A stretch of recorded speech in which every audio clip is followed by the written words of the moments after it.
নিজের কোনো চাওয়া পাওয়া থাকতে নেই, শুধুমাত্র পরিবারকে হ্যাপি রাখার জন্যই নিজের দেশ ছেড়ে অন্য দেশে পাড়ি জমাতে হয়। হ্যাঁ, এটাই প্রবাস।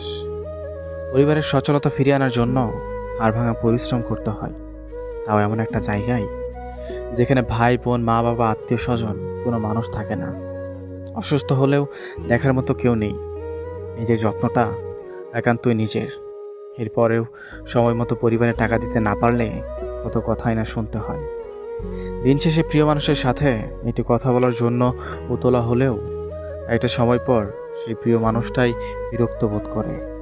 এমন অনেক মানুষ আছে যারা সময় মতো দেশে ফিরতে না পারার কারণে তার প্রিয় মানুষটিকে হারিয়েছে, অন্যের হয়ে যেতে দেখেছে। এই কষ্টগুলোও তার একান্তই নিজের, শেয়ার করার মতো কোনো মানুষ পায় না। এরপরেও মাসের শেষে তাকে বলা হবে, এই মাসে একটু বেশি করে টাকা পাঠাতে পারবি।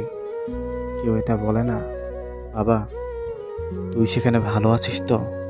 আমাদের সম্মান করা উচিত সেই সব মানুষদের যাদের হাড়ভাঙা পরিশ্রমে একটা পরিবার সচ্ছলতা ফিরে পায়, যাদের কষ্টগুলো সবসময় লুকানো থাকে, যাদের কারণে দেশ উন্নয়নের দিকে যায়।